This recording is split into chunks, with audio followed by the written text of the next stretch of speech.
As fantastic a CFP as Mello is, and as wonderful an attorney as I am, please do note that anything said in our show are our opinions alone and are not meant to be taken as financial or legal advice. Welcome to Finances, the Other F Word, a Gen Xer podcast for musicians and music lovers, where we discuss money and music without all the pretentious bullshit. Here are your hosts, Zoe Terry, attorney at large, and Mel O, certified financial planner and author of Finances, the Other F Word. Listener discretion is advised. Welcome to Finances, the Other F Word. And this week we have a very special treat for you. No Mel O. What a wonderful treat for all of us there. We've got a tribute episode dedicated to Depeche Mode with our special guest of the show, friend of the show, Dr. J. So welcome. Thanks for having me, Zoe. You're very welcome. It's good to have you. So we decided that Jay and I decided that we would do this episode following the tragic death of Andy Fletcher, or Fletch as he was known. Did you know that he was called Fletch? I did. Andrew, Andy, Fletch. Oh, okay. And he died May 26, 2022, which was a real shocker, right? I mean, he was only 60. They haven't released the cause of death yet. I'm not sure if you've heard anything. No, I haven't either. Yeah. But it was a real bolt out the blue for most of us. And as Dr. J and I are big Depeche Mode fans, we thought we would take over Finances, the Other F Word, for an episode and just have a little chat about some of their songs and some of our experiences. And that's about it. So Andy Fletcher, or Fletch, was a founding member and the keyboard player for Depeche Mode.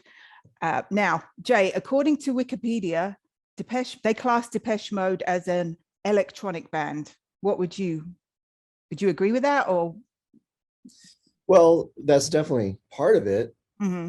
I mean, we've heard synth pop before, right? I mean, when we're talking electronic, first thing comes to mind is Kraftwerk, right? Mm-hmm. Right, which was a heavy influence on them. So I mean, it's later on, of course, we called it new wave, right? So electronic is as me, the authority. Well, you'll allow them to do that, but yeah, I mean, I always thought them as more synth pop. I think that is the phrase that I associated with them. But I guess also alt rock. Would you say that they were alt rock? I guess some of their stuff. Yeah. Well, of course, and I mean, I'll get onto it or later on in the conversation. But growing up in Southern California with K-Rock, right? K-Rock was the alternative radio. And it was known, of course, nationally and internationally as almost like the main alternative radio station where bands would come in and get their name. And Depeche Mode was part of that. Mm-hmm. Well, getting into the United States and getting the name out and become a mega, arena stadium type of band. So yeah, I mean, we could call them what we want: alternative, electronic, synth waves, new wave, synth pop, whatever we want. But then later on we'll discuss, there's some guitars, of course, added. Right. In their genre. But I think it's safe to say in their early days, especially when it was just three of them, they were all heavy synthesizers at that point. Yeah. So Yeah. Okay, so Andy was one of the founding members, right? And he was the keyboard player, like I said. They were Andy was one of the original members of Depeche Mode, and he was from Essex, which is where I grew up in Essex too, in England. And I'm sure I told you this before, Jay, but I actually went to school with Andy Fletcher's cousin. So if you're listening, Joe, shout out to you. And it was thanks to her that I ever got to see them live, because she managed to get free tickets and she took me. So and I actually have my ticket right here, my original. See, original. Oh, no, you could turn it up. There you go. I'm just looking at the date there. Okay, there it is. Okay, 1990. 20th of November 1990. Joe and I went to see them at Wembley Stadium in London. Right. This is Violator. Is it the Violator tour? Right. Yeah. So, and that's unfortunately the only time I got to see them. Did you get to see them? I did. I saw them. I hate to say this. I only saw them twice, but there's a reason. But anyways, the first one was the Violator Tour at Dodger Stadium. They played 2 nights there, like August 3rd and 4th. And that was in 1991, I believe. And then not till recently, before COVID, we saw them at T-Mobile Arena, I believe it was. Oh, you did? Wow. Wow. It was recently. Yeah. But between 90 and say 2019, yeah. I don't know what I was doing. I don't know. Anyways, that's another story. But nonetheless, just like me and you, we're just been fans for a long time. You were obviously there in England and Essex and Basildon, right? I mean, I don't even know, like, where is that compared to where you lived or grew up? Well, Basildon, I actually worked in Basildon as my first ever Saturday job. I worked in a shoe shop. So I know Basildon well. We probably lived, I don't know, maybe 10 miles away from there when I was growing up. But he was, like I said, his cousin went to the same high school as I went to in Southend. So, you know, Essex is not that big of a county. And to give you some kind of perspective, it's just north of London. So a lot of overflow from London would live in Essex and commute to London because it was cheaper. So yeah, so I know Basildon well, like I said, because I would go out there sometimes and I worked there. So that's where I didn't realize this, but Andy Fletcher was actually born in Nottingham, but when he was 2, they moved to Essex. So he grew up in Essex just like I did. So Essex is the county and Basildon is just is a city or town? It's a town. Yeah. Got it. So yeah, Essex is the county, Basildon's the town, and then Southend, where his cousin Joe and I went to school, is a seaside town. Basildon's more inland. You know what I mean? Right. It's quite a rough, impoverished town, which is probably why I ended up working there. But yeah, then like I said, his family lived in Southend too, which was like a seaside town in Essex. So on the coast. Did Martin and then Vince Clarke or even Dave, were they from Basildon? I'm not sure if they were from Basildon, but they were definitely from Essex because Andy Fletcher was a schoolmate of Vince Clarke. So they must have gone to school somewhere in Essex. And obviously people who know anything about Vince Clarke know that he's famously of Erasure, before that Yazoo, and that something the Assembly fame. I don't know them, but I knew him in Yazoo and Erasure because I loved Erasure too. Me and my sister went to see Erasure at Wembley as well. I knew but I knew Erasure before I knew that Vince was a part of Yazoo or Yaz, because you heard that song with my mind just slips. Alison Boyer. Alison Moyet. I love Alison Moyet. Yeah, she's got such a voice. Oh my God, incredible. Mm-hmm. But then, I didn't realize that was Vince and Alison's project for however many years they did that. Right. But I, just remember her voice under those or over those synthesizers. Yeah. Right. Yeah, and her nickname was Alf. That's what, I think one of her albums later on might have been called that. But yeah, Alison Moyet was nicknamed was Alf. And yeah, she had such a set of lungs on her, such a wow. I still listen to some of her stuff now, or their stuff now, and think, wow, she's got some pipes on her. So I don't know what she's doing now, but yeah. So he went to school with Vince Clarke, and I guess they must have all met that way because it was Vincent Fletch had a band together called No Romance in China, which didn't last very long. And then Martin Gore joined them when they went like in 1980, I think, and they were called Composition of Sound. Didn't last very long either, but you see they're all like adding each other together. And then a year later is when Dave Gahan joined, and they became Depeche Mode, which was apparently his suggestion. Dave Gahan was his suggestion to call them Depeche Mode. That name, right? It was interesting that I read about the formation of them. It was Andy and then Vince, right? And Yeah. Vince was the technician. He wrote music, Hmm. he did on keyboards, but then Martin came along, not strictly because of this, but he had a synthesizer, and synthesizers back then, there still are today, but they were expensive. Right. They're just big machines, and I love these vintage boards today. They go for like $10,000, 15,000 for vintage Moogs or some Mhm. claviers that they use back then. So, but Martin, they hired him got him because he had a synthesizer, and I'm thinking it was like this Yamaha, which is in a lot of the videos. It's Right. the Yeah. CS5, I think it is. And then I know that Andy was using the Moog Prodigy back then. Again, you could see it in all the early videos. You could see the name of the synthesizer. And then Vincent, I would think, was using, yeah, he was using a Roland, the early Rolands back in the day, and then also a Jupiter 4. And I'm totally into synthesizers. I'm a keyboard player, Yeah. but your audience, that's what I do in a band and multiple bands is synthesizers. So if I had the monies, I would be buying vintage synthesizers, including the ones that Depeche Mode used back in the day. And I'm trying to reproduce sounds as well because Mhm. of them. Right. That's how they've influenced me. I mean, I got my t-shirt here to represent. Oh, I'm you black. do? I see. Yes. Nice. So, Like it. but yeah, that's my understanding of how the band was kind of formed. And of course, Dave came in as the singer. He didn't play synthesizers. He was just this front man singer. And then you said that he named them or recommended Depeche Mode, which Yeah. I do not know the history of that name. Perhaps you know the history of that name. I don't either, but other than Dave Garn came Got up it. with it. That's as much as I I'll know. look into that. It'll be interesting. Yeah. So when was the first time that you remember hearing of them?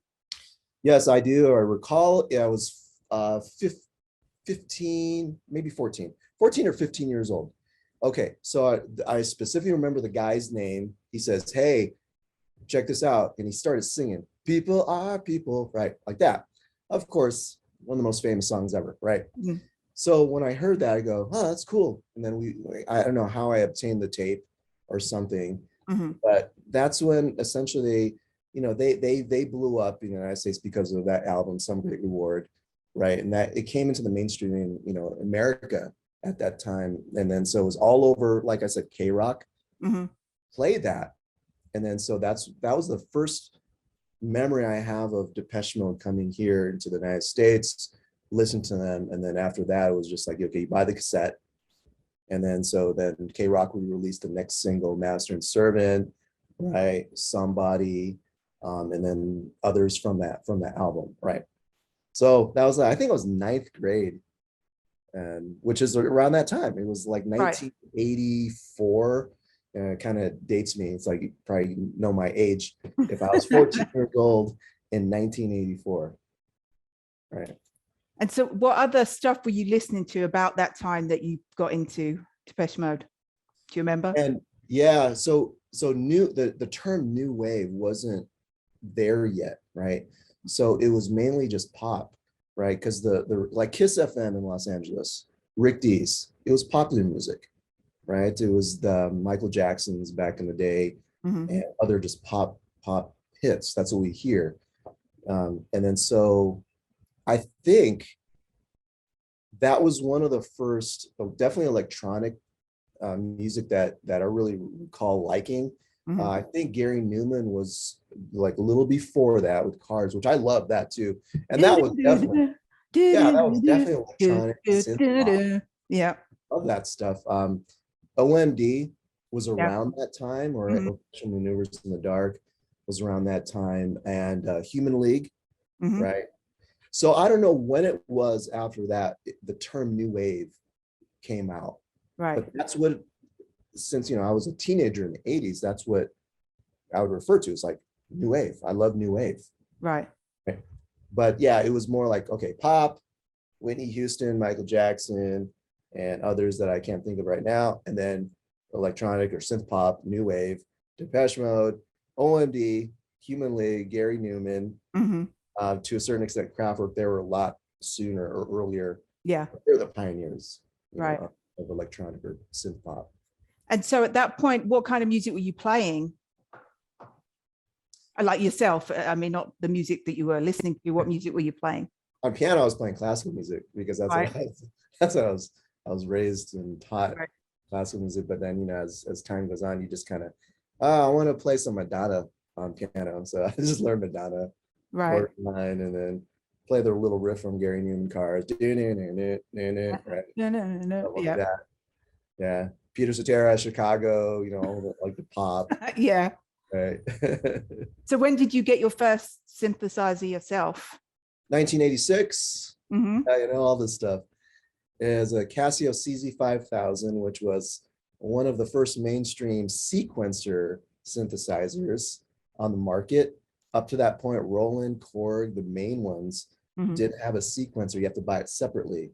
And so Casio, which is known for like just cheesy keyboards, Yeah. right, came out with this professional sequencer machine, which in the time was 1986. I remember, not that I was a spoiled brat or nothing, but I had good grades, and when I said, Mom, Dad, for my birthday, I would really love a synthesizer, and it cost $1,000. Which is a lot of money. Yeah. Back in 1986. And my parents were in a position that, fortunately, they had the money to do that. And I wasn't this kid running around the city and getting into trouble. So that was a birthday present. Casio CZ5000. I don't have it today. That's one of my regrets, is if I had it today sitting in my studio, just there it is. There's that vintage 1986 sequencer machine. Wow. So their debut album over here anyway was Speak and Spell in 1981, which was before Vince left. And then soon after that was released over here is when Vince left. And then in 1982, their next album was A Broken Frame. And that's soon after that is when Alan Wilder joined. And he joined in 1995. I don't know much about him. I don't know if he was also an Essex lad or what, but and then they remained a trio until then. So yeah, Vince left, and then Alan Wilder joined, and then like I said, he left in 95. Sorry, and that's when they were back to being the hardcore three. Right. Yeah, I mean, I do remember when Vince Clarke left. That was a big deal because he was the songwriter, right? He did from Speak and Spell, New Life. Remember that hit, Meaning of Love, I think, or Meaning of Life. Anyways, from Speak and Spell. So those hits, right? And then Broken Frame came out, and I think it was "See You" was one of those songs. I could just kind of hear them in my head. But that's Vince Clarke's writing. Right. And so when he left, it left a void because Martin wasn't really writing. Andy Fletcher didn't write. Dave didn't write. Right. And then so that's what you're saying. Alan Wilder came in the picture. But the interesting thing about Alan was that he was a musician. He really knew how to play. Yeah. Right. And, for all intents and purposes, he was the glue from 83 or so to 95. Right. Yeah. So, and then of course we could talk about this later when he left. Okay. Right. What next? Exactly. Yeah. Now I didn't know this, but in England, so Depeche Mode have had 54 songs in the UK charts. Wow. But in all these years, they have never had a #1 hit. And I don't know. I think I just presumed, but no. I could believe that because they were seen. This is according to Daniel Miller, their longtime producer, recording engineer. He was saying that they were seen in England, and you could correct me if I'm wrong, but he was saying that they were considered just a pop band, like a boy band, a singles band. But here in the States, they were known as a touring live band with massive production value. Right. And of course, you saw that at Wembley, I'm sure. When I saw them at Depeche Mode, or at Dodger Stadium, it still sticks in my head. Just the show, the lighting show, the sound. Here at T-Mobile, yeah, of course, it's it's got the great lighting, the modern day lighting, but at Dodger Stadium, you see that with 50,000 people or whatever in a stadium, and they're playing. That's rare. Yeah. that bands can do that, can sell out stadiums. I mean, we could list Queen, Rolling Stones, and others that play stadiums, but Depeche Mode is one of them. But I don't know if a lot of people know that or realize that. I don't think so. Definitely not. Right. How did they compare from the first time you saw them at Dodger Stadium to here a couple of years ago? Well, I mean, I was 21 years old during the Violator Tour. And I was just a young whippersnapper, pretending to be, myself, a new wave type of person, dressing up like having the hair of Depeche Mode or Right. David Dunn. Yeah, So, of course. like that. And then so, fast forward almost 30 years later, more wiser, right? Maybe. Now of course I know all the songs. Yeah. And I get to analyze the songs, not being a geek or nothing. But I'm listening and I'm hearing the sound and I'm listening for the instruments, and what they, so it's a lot different. I mean, there's a void, right? Like I said, between 91 and 2019, like them for the Ultra Tour, the Devotion, all the other tours. Yeah. Unfortunately, I don't know what's going on. Were you impressed though, even though? Oh yeah. Yeah, they still had it. Yeah, if someone just asked me any favorite bands, it's like Depeche Mode, New Order, and American rock, Billy Joel. Okay. Right. Those are like my three. If I say go on an island, just here's whatever artist album, it's like, okay, Depeche Mode, New Order, or Billy Joel. So yeah. So impressed. Yeah, I could, like I said, I could just sit there and enjoy that music because it's like intimate. It's like you listen to this over and over again. Yeah. Right. It's not just, oh yeah, that's just Can't Get Enough. That's kind of a poppy song. No, it's like, okay, he's using that Moog Prodigy, right, for the bass. Doom, doom, doom. They're using this Boss, I don't know the number, drum machine. Doom, doom, doom, doom, like that. So it's kind of, like I said, it's kind of geeky, but it's all good.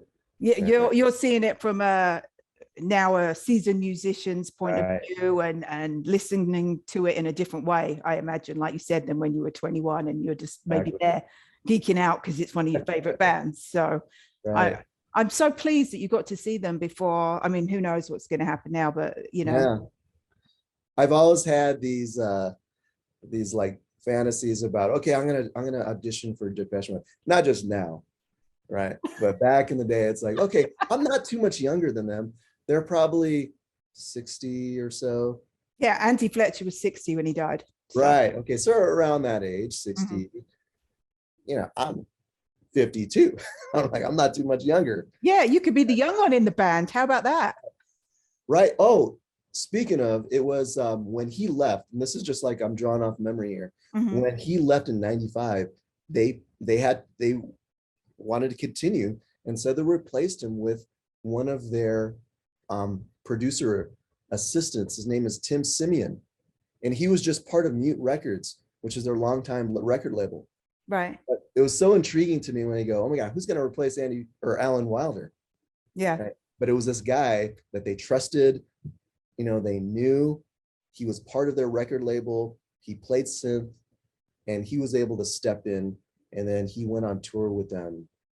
I don't know, what the Ultra Tour or what have you. I don't know. But yeah, it's like that was kind of like one of my, daydream fantasies was like, hey, that'd be cool to step in. Yeah, it could be me. It still could be. Don't give up. I mean, And I think the guy, Tim, was probably 10 years or 8 to 10 years younger because they called him the young guy or something like that. Right. So honestly, you could be the next young guy. Watch this space, people. All right, watch this space. Please. Yeah. So like I said, they never had a number one in UK, but they had 14 different songs in the top 10. So, and 54 songs in the charts over their career. They just never got that number one. Let me ask you, just from your knowledge, like I said, they were considered or thought of as a pop boy band in UK. Unlike here in the States, was a bona fide megastar touring band. So why is it? Do you have any insight on that? Why is that? I don't personally. I don't remember them being looked at that way. But I was into a whole bunch of. I was also into boy bands at that time. So they weren't what I categorized as a boy band. My first ever concert ever was when I was 15, seeing Wet Wet Wet, who were a boy band, right? And so to go and see Depeche Mode at Wembley Stadium, I wouldn't have ever computed the two, you know? And there was an awful lot of poppy boy band shit going on back then. So it surprises me that they were looked at that way, but maybe it was just because they were coming out of that era, you know? I think Speak and Spell and A Broken Frame, they were young. They were, I don't know, 18, 19 years old. And those videos of New Life and See You, they didn't have, they looked young. Right. Perhaps that's why That's why. And they're, Dave Gahan was up there doing the little dances, that he's a good dancer, by the way. I can't do it. But you know what I mean? He was just up there dancing, and then Andy and Martin and Vince were just kind of just doing their keyboard thing. Yeah. Right? Yeah. maybe it was more that there wasn't really a genre to put them in so easily to begin with. But yeah, definitely when we saw them in 90 at Wembley Arena, it was not in any way boy band shit, so yeah. That's amazing. That's awesome to be in a fly, or even to be there flying a windscreen right now at Wembley in 1990 with I was glad to have been there. And like I said, all thanks to my good, we must have been, how old were we? 73, 83. Oh, I guess we were 17. So I thought we were younger than that, but we were still in school together. So we would never have been able to afford that. But, she had her connections. And so, yeah, it was. I love that you have the ticket. Yeah, I keep all my tickets. And I found them not that long ago, all in a box. And I was going through them all going, I'd even forgotten going to some shows because same as you probably, I loved going to live concerts. Yeah. So, and yeah, look at it. It's just, 1990. So anyway. I think I did save mine. However, I put them in the CD sleeve. So you have your CDs up on your shelf and then it's in there. But then I think I don't know if I got rid of most of my CDs or they're in a box. Oh, no. Yeah. Yeah. I don't see CDs around this place somehow. Yeah. And now it's not, you don't get your little fucking cool tickets like this, do you? It's e-tickets or whatever. So yeah, it's all here, right? All on that. Yeah, that's not the same. No, it's not. I love it. And, we could have another discussion on that. Even the albums, of course, vinyl, and then the cassettes, the CD, etc. So now it's, of course, we have unlimited access to music on our phones, right? So although people are going back to vinyl, like my 16-year-old, well, 17-year-old son thinks he's discovered vinyl. Do you know what I mean? And I'm like, shit, man. Okay, whatever. I might go back. I might have to. I have not. My kids have, like your kids have, but I might have to start, or at least get a turntable and start getting some vinyl. We'll see. I got one. I think it was last year for my birthday. And it's one of these ones, it's got a CD player, radio, but it's got the record player, because my dad still has all my vinyls back home. Ooh, so wow. I in England, so I need to get, so I only have a couple now, but he has all my old ones. So, and you can't beat it, can you? Let's face it, listening to it with that little crackle and that little, yep. It's the way it was supposed to be, right? Yeah. Right. Do you remember what your first ever record or vinyl was that you had? What was it? Well, it was a 45 single. Yeah. The Billy Joel, Still Rock and Roll to Me. Mm-hmm. I had that. That was my very first one. And the B-side was called the Longest Night or something like that, which was never a single, but I love that song. But it was a B-side. That's what's one of the B-sides. Right. Like those are the throwaway songs, right? Yeah, I know. Happened to be one of my favorites Billy Joel tracks. That's no one, I don't know, 50% of people don't know that song probably. Right. Yeah. Mine was Elton John and Kiki D, Don't Go Breaking My Heart. Yeah. And it was this little, it was in a blue, it was a 7-inch tube blue, blue cover, and then it had a little train in the center. And years later, I found another copy of it and bought it. And now I don't have it anymore. But yeah, I remember that very well. And you would, you maybe you only had one or two, and you would play them over and over and over again. But yeah, like people are spoiled now, aren't they? Let's face it. Yeah. You lived it though. We did. Oh yeah. We're good. We lived it. Okay, so I looked up Billboard's top 20 best Depeche Mode songs. Okay. Right. Now, and I thought we could go through them and see whether we agree or not with their positioning and what we think of them. Okay. This was from Billboard article it's 2017, so it's a bit late, but I mean, it's mostly the classics, So number 20 on the list is Blasphemous Rumors. And me personally, that's one of my favorites. So I think that should be way up there. But what about you? Way up there. I mean, Some Great Reward was the like I said earlier, that was the album when People Are People came out. And that's what the United States heard. Right. Basically first. Right. And then Blasphemous came out. I don't know what order it was after People or Master and Servant. I don't know. But I mean, it was a controversial song.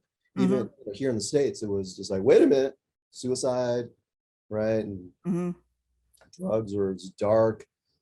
At the time, I was like, I mean, I don't know the social impact of this. It's just music. No. Yeah. Synthesizers, right?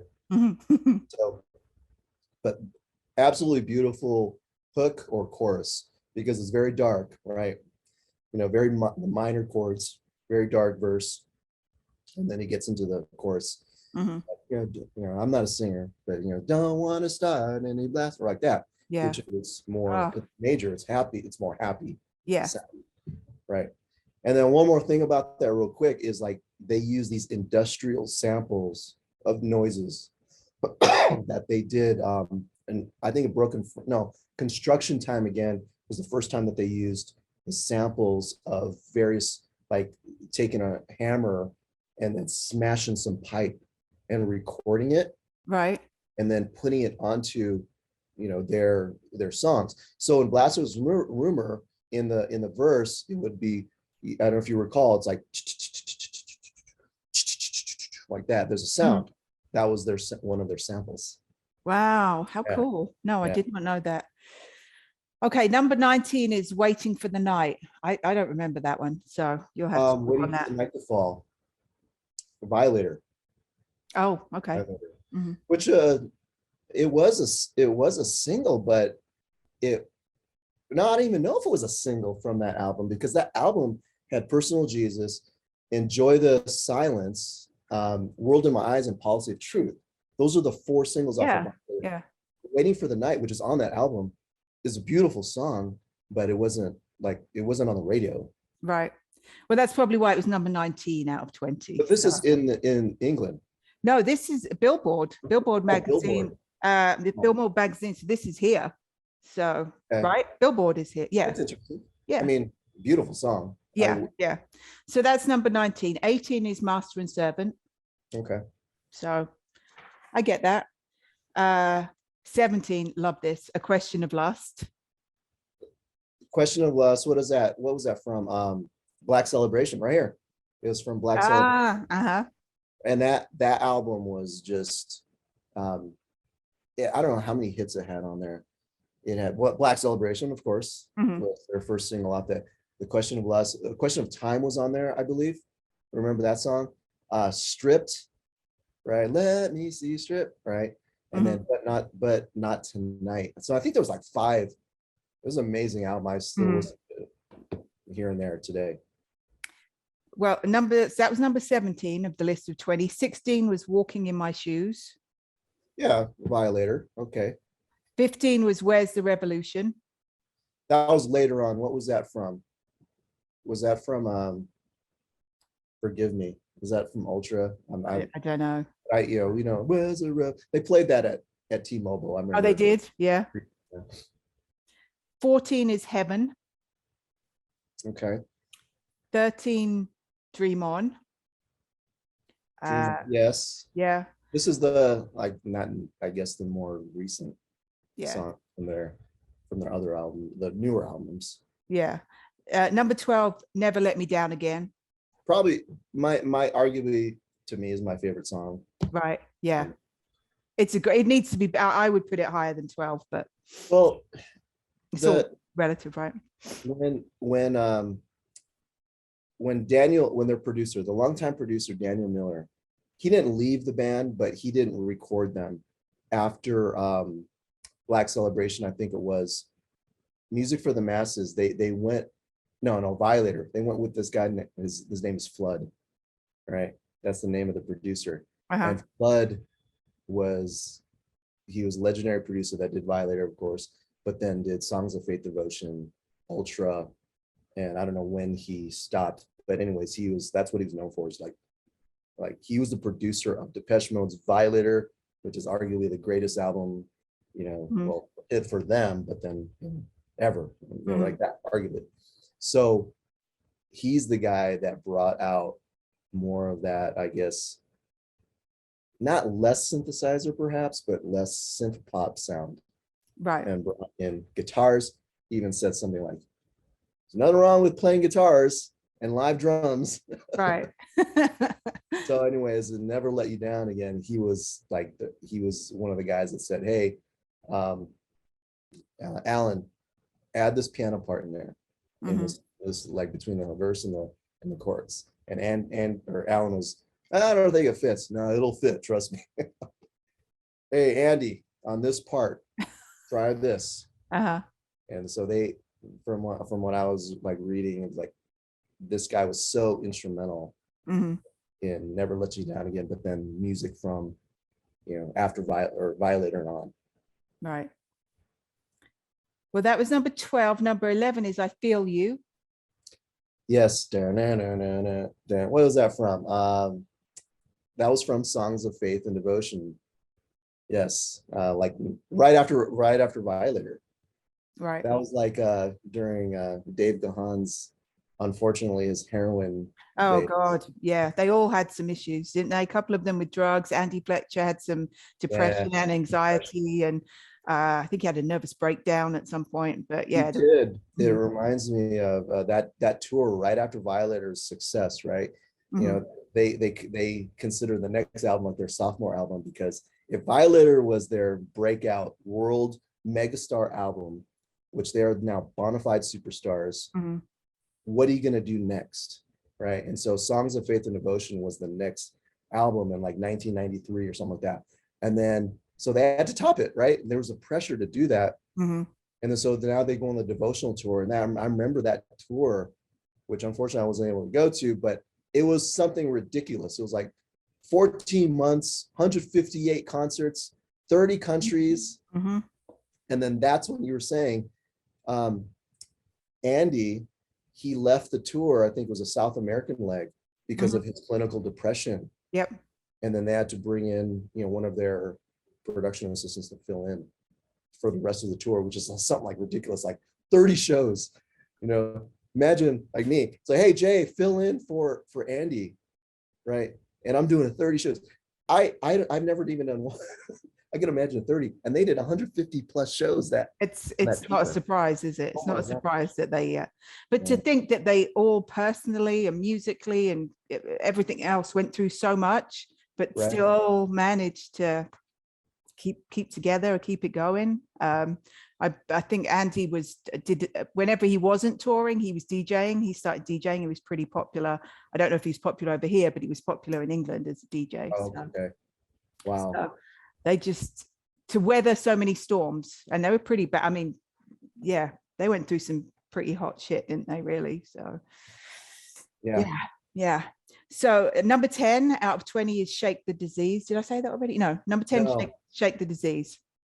Was that on an album, or was that just a single between albums? See, I don't even remember that one. So I want to say it was in between albums, but it was early on.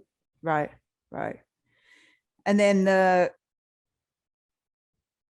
you start getting into the more kind of, well-known ones. Number 9, Just Can't Get Enough. Yeah, I mean, which is a trip, because that was from Speak and Spell, And, you know, so Vince Clarke is playing the lead. Yep. Right? And, you know, I could hear that as like really poppy sound. Mm-hmm. Dun, dun, dun, dun, dun, dun. And maybe that's where it came from, you know, boy band. I don't know. Right. But you know, it's not my favorite Depeche Mode song, but it was definitely, it was the first one that we heard. Right. From that first album. It's funny how Vince Clarke, when he went, I mean, Yazoo too, but Erasure is so much more poppy than Depeche Mode. Like maybe that's what he really wanted to do. I mean, and I fucking loved them. I loved them, and they were so good live. But you know how maybe that was where he was meant to be. But we saw them twice. I think Irvine Meadows in Orange County in that Pacific Amphitheater. I think saw them twice. That was around that same time, around like 91. Yeah. He left, of course. Well, he left actually later than that, but around that time, that's when we saw Erasure. It's a love that. It's like there's so many hits and signals. Oh, I know. Are they still? Yeah, they are. They're still. They still. Was one of the tours you went on where they brought down the big silver glittery Dr. Martin boot? Because that's one of my best memories. I don't know, but maybe that was just in London. But I took my little sister to it, and it's just such a show. I do. I remember the value, the visual value of that show. It was just kind of off the chains. Yeah. Oh yeah. Some of the costumes. Yeah. Okay. So number 8 on the list is Strange Love. Yeah, Strange Love. How's it go? That was from Music for the Masses. Mm-hmm. Never Let You Down Again, if I remember right. And then I don't know if it's Behind the Wheel, but that was on the album as well. And that's not even on the list, just so as you know. Number 7 is John the Revelator, which I don't remember. Definitely probably on the newer end. Your viewers, when they watch this, they'll probably say, oh my God, they don't even know that song. So yeah, I mean, it's definitely one of our more obscure. No, I don't know. No, I won't say obscure. I'm not familiar with it. That's what I'm trying to say. Right. Yeah. I get you. Number 6 is It's No Good. It's No Good is later on. What album was that from? Was it Ultra? Again, your viewers will probably correct me, but anyways, I've heard it. I just don't know what album it was on. No, me neither.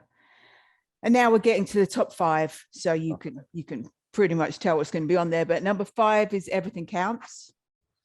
Early on, that's with Vince Clarke, mm-hmm. right? Was that Speak and Spell, or was that A Broken Frame? I think it would be. What song is it again? Everything Counts. That would be Speak and Spell, because Construction Time again. Right. So that was I think Alan Wilder came in on the 3rd album, which was Construction Time, because okay. Right, he did Speak and Spell and he did A Broken Frame. So this was on Construction Time again, and that's Alan Wilder's debut album. Yeah, because Vince left soon after the 2nd album, so that would make sense.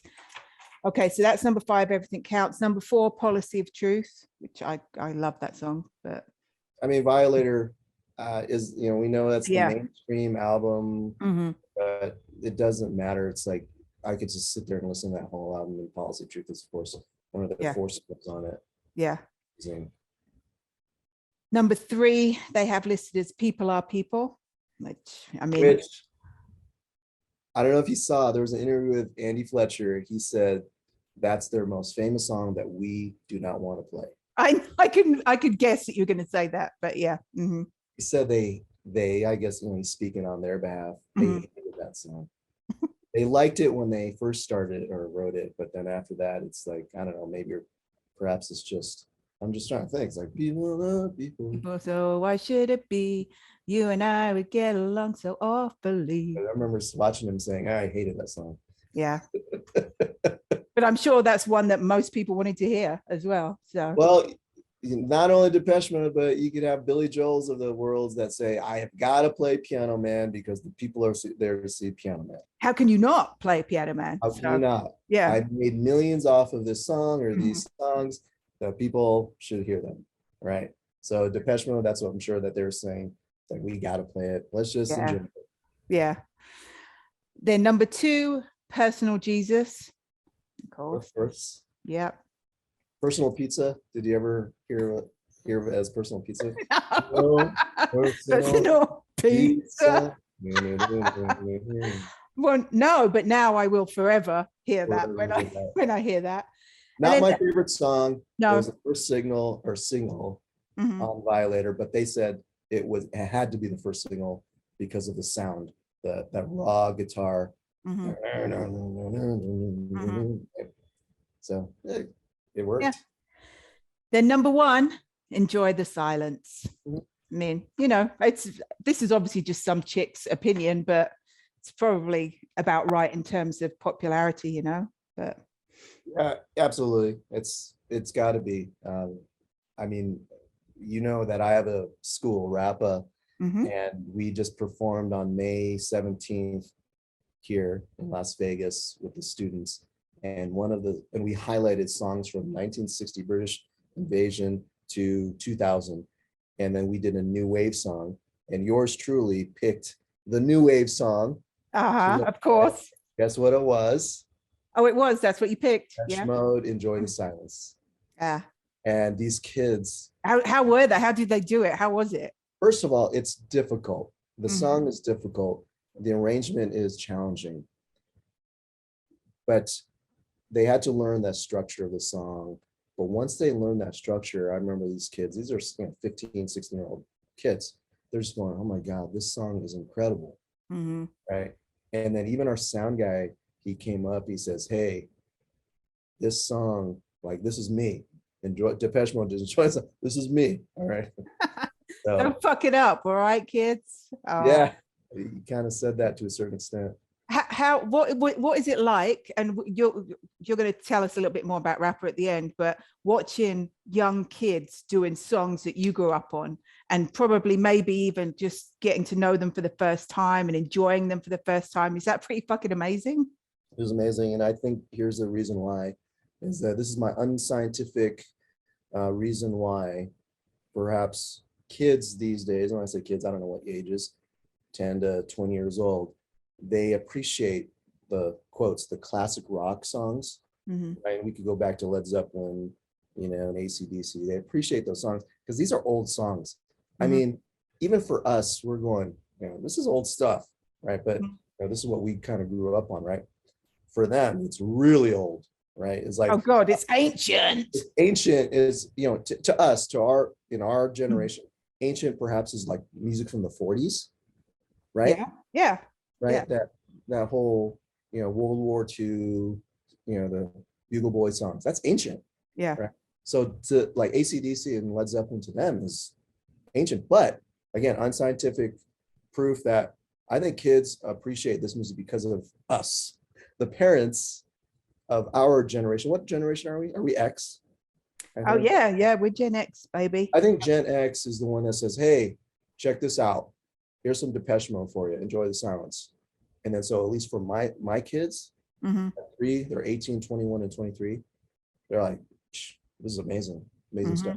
But I see this through more, their peers listening to the ancient or older stuff. Yeah, it's so ancient. But yeah. I don't think they're patronizing. No. But to them it is fucking a lot, 3 lifetimes away for them. So, but yeah, I think you're right. My 17 and 18-year-old, particularly my 17-year-old, he likes a lot of this stuff that I don't really get. But not only does he teach me some stuff, and I'm like, oh, I actually quite like Tyler, the Creator. I mean, obviously, I'm not allowed to tell anyone that, but he listens. They love the Rolling Stones. They, Fleetwood Mac. I mean, they have a real. But I got mine from my dad too. Yeah. Like I listened to Genesis with my dad and all kinds of stuff that,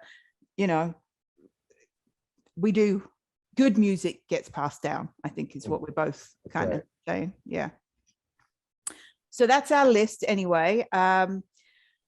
I wanted to shout out that even before Andy died, we had managed to procure tickets to not quite Depeche Mode, but a Depeche Mode tribute band, and they're called Strange Love, the Depeche Mode Experience. And for anyone else who wants to come with, they're a tribute band from LA, and they're playing here in Las Vegas on July 23rd at the Santa Fe Casino at 8 o'clock. And tickets are just $25. Jay's going, your wife's coming, right? Right. Me and Mel will be there. So, I mean, it's going to be even more kind of poignant now, isn't it? I mean, yes, it just is. But yeah. And I saw the picture on the website, and they want to try to look a little bit like the members. And right. Martin Gore, you have a little curly blonde hair, right? Pure Dave, you got the clean. Well, most visual of Dave isn't like early tight. Yeah. Not the I feel good long hair. No. From Ultra and other the heroin days. Yeah, we're not going to have heroin Dave. I think we're going to have the 60-something Dave. But yeah. No, looking forward to that. Yeah, it should be really good. Yeah. And so they're just a professional tribute band, huh? Mm-hmm. Yep, from LA. So I'd never even heard of them before, but as soon as we saw them coming through, first of all, we had to tell you because we knew you would want to come. Yep. And Mel's not a huge Depeche Mode fan, but she just loves music, so she just wants to go and drink it all in. So before you go, Jay, and thank you for spending time with us, just remind our listeners a bit about Rapper and what it is and how they can contact you, please. Yeah, Rock Academy of the Performing Arts, or RAPA for short. We're brand new music conservatory of a public charter school called the Delta Academy. And so we have high school students, 9th through 12th grade. This is not a band, orchestra, choir program, right? It's like, that's what's in schools these days. I grew up band, choir, orchestra, right? We're modern contemporary music in the genres under the rock umbrella, which includes rock, pop, hip hop, soul, country, anything, DJing, electronica, whatever you want. That's what we teach at our school, and we let students come in with beginning, intermediate, or advanced levels. It doesn't matter. They could come in, they're taking music theory, they're taking music production, they're taking master classes with industry experience instructors, including myself, right? And I'm teaching the whole synthesizer, keyboards type of major. Yes, you are. Incorporated Depeche Mode. Yeah. So if people want to contact you, what's the best way? Website, email, tell us. The website is RAPALV, which is spelled RAPALV.com. And then the email is a simple info@rapalv.com. And contact me. I have about 5 seats left. So if you're 15 to or 14 to 18-year-old student, high school student, wants to check us out, I have a couple more seats, but you got to hit me up. We can audition and get you in for next school year. Do you accept mature students? Is there any chance that my little 49-year-old self can sneak in and learn? Finally, I'd love to be able to sing or play an instrument. No, too old.